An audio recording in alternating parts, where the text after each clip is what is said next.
Վրաստան, Թուրքիա, Իրան, Ադրբեջան։ Ինչ են անում Հայաստանի հարևանները, ինչ է կատարվում այդ երկրներում։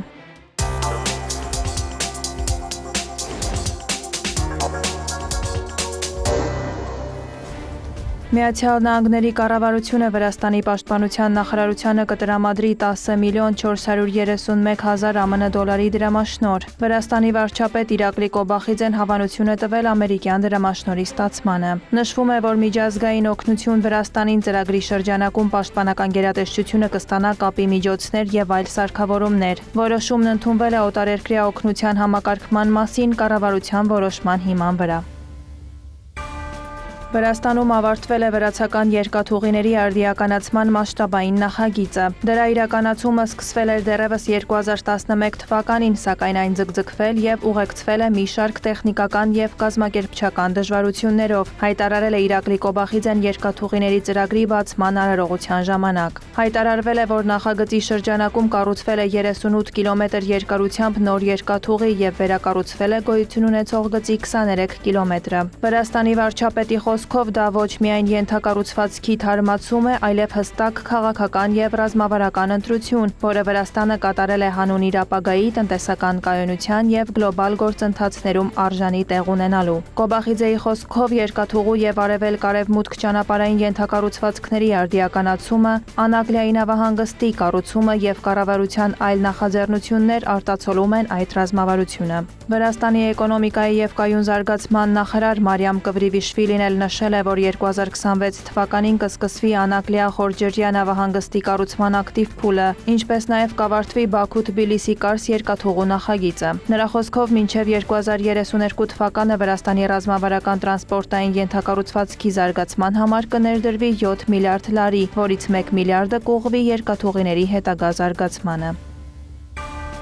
Վրաստանը երբևէ չի հրաժարվել եւ չի հրաժարվում Եվրամիությանն անդամակցությունից, հայտարարել է Վրաստանի նախագահ Միխեիլ Կավելաշվիլին։ Նրա խոսքով Թբիլիսիի նպատակը ցանկացած գնով ԵՄ անդամ դառնալը չէ, Եվրամիությունը Վրաստանի ամրապնդման ճանապարհն է։ Նախագահի խոսքով այժմ եվրոպական բյուրոկրատիային բնորոշ են երկակի ստանդարտները, անարդար վերաբերմունքը, դիվանագիտական սկզբունքների խախտումը, ընտրություններին միջամտությունը, ինչի պատճառով հասարակության մեջ բացասական վերաբերմունք է ձևավորվում Եվրամիության նկատմամբ։ Կավելաշվիլին հավելել է, որ իրավիճակը կարող է փոխվել։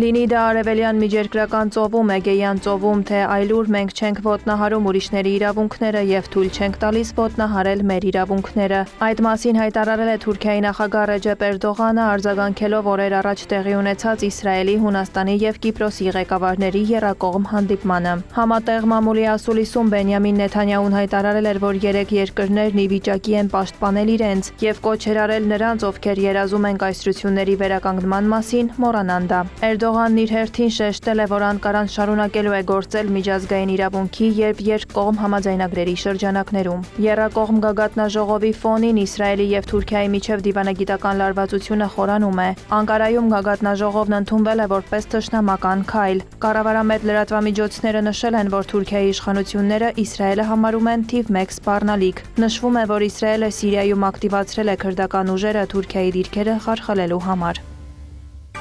Թուրքիայի արտգործնախարար Հական Ֆիդանն Անկարայում հանդիպել է Համասի պատվիրակության հետ շարժման քաղբյուրոյի անդամ Խալիլ Ալ-Հայայի գլխավորությամբ։ Քննարկվել է Գազայի հատվածում տիրող իրավիճակը, մտքեր են փոխանակվել հրադադարի ծրագրի երկրորդ փուլի իրականացման վերաբերյալ։ Ֆիդանն ընդգծել է, որ Թուրքիան շարունակելու է ամենավճռական ձևով պաշտպանել պաղեստինցիների իրավունքները բոլոր միջազգային հարթակներում։ Նա տեղեկացրել է նաև Գազայի համար Թուրքիայի իրականացրած հումանիտար քայլերի մասին։ Համասի պատվիրակությունն իր հերթին նշել է, որ շարժումը կատարում է հրադադարի պայմանները, սակայն Իսրայելը շարունակում է հարվածներ հասցնել Գազայի հատվածին։ Համասի ներկայացուցիչների խոսքով մարդասիրական օգնության ծավալը մնում է անբավարար մարդկանց կարիքները հոգալու համար։ Հանդիպման ընթացքում անդրադարձ է կատարվել նաև պաղեստինյան ուժերի միջև կոնսենսուսի ապահովման հարցում առաջընթացին եւ Հորդանան գետի արևմտյան ափին տիրող իրավիճակին։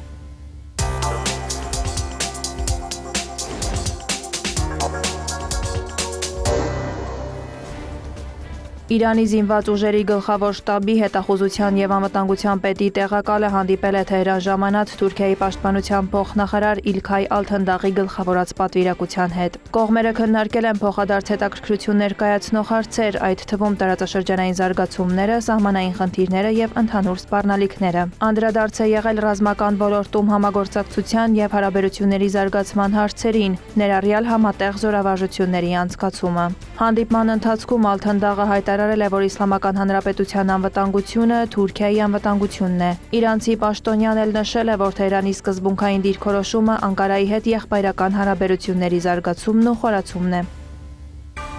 Իրանի ատոմային էներգիայի կազմակերպության ղեկավար Մոհամմադ Էսլամին մեկնաբանել է Իրանի հարձակման ենթարկված միջուկային օբյեկտներին հասանելիություն տրամադրելու ՄԱԿ-ի պահանջները, ընդգծել Թեհրանը տեղի չի տա այդ հարցով ճնշումներին։ Նրա խոսքով վնասված միջուկային օբյեկտների ստուգման համար հաստատված կանոնակարգեր չկան։ Քանի դեռ այդ հարցը չի լուծվել, ցանկացած քաղաքական եւ հոգեբանական ճնշում ռմբակոծված օբյեկտների կրկնակի զննման նպատակով անընդունելի է եւ կմնա անպատասխան։ Նա հավելել է, որ Իրանի կողմից Տեղ գործողությունների համապարփակ ծրագրի գծով պարտավորությունները չկատարելու պատրվակով պատժամիջոցները վերադարձնելու արևմուտքի փորձերը բացարձակապես անհիմն են։ Էսլամին նշել է, որ Ռուսաստանն ու Չինաստանը, որոնք ՄԱԿ-ի անվտանգության խորհրդում վետոյի իրավունք ունեն, ամբողջությամբ մերժել են ԱՄՆ-ի եւ եվրոպական եռյակի պահանջները։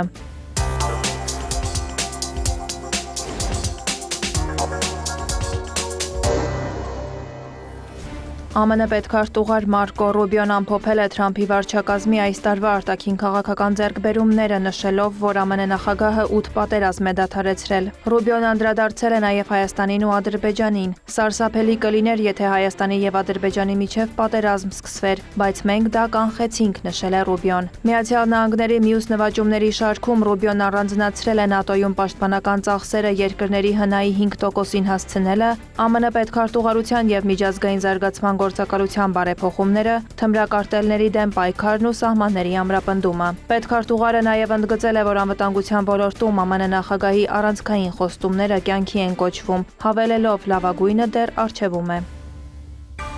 Ադրբեջանի եւ Ռուսաստանի երկկողմ հարաբերություններում գլխավոր խնդիրն այսօր նախորդ տարվա դեկտեմբերյան ողբերգության հետ կապված բոլոր հարցերի շուտափույթ եւ արդարացի կարգավորումն է։ Նման հայտարարությամբ է հանդես եկել Ռուսաստանում Ադրբեջանի դեսպան Ռահման Մուստաֆաևը։ Նրա խոսքով Բաքվում սպասում են նախորդ տարվա դեկտեմբերին ադրբեջանական ավիաուղիների ինքնաթիռի կործանման հետաքննության ավարտին եւ հույս ունեն շուտափույթ փոխհատուցում ստանալ, ինչպես նաեւ պատասխանատվության ենթարկել կատարվածի մեղավորներին։ Հոկտեմբերի 9-ին Դուշանբեում արված հայտարարությունները եւ ձեռք բերված պայմանավորվածությունները կարևոր քայլ են այդ ուղղությամբ, ընդգծել է դեսպանը։ Մուստաֆաևը հայտարարել է նաեւ, որ Բաքվի եւ Մոսկվայի հարաբերությունները 2025 թվականին հաջողությամբ զարգացել են գրեթե բոլոր ուղղություններով։ Ավելի վաղ հեռախոսազրույց են ունեցել Ռուսաստանի եւ Ադրբեջանի նախագահները։ Կրեմլի մամուլի քարտուղար Դմիտրի Պեսկովը հեռախոսազրույցը որակել է շատ ջերմ եւ բարեկամական։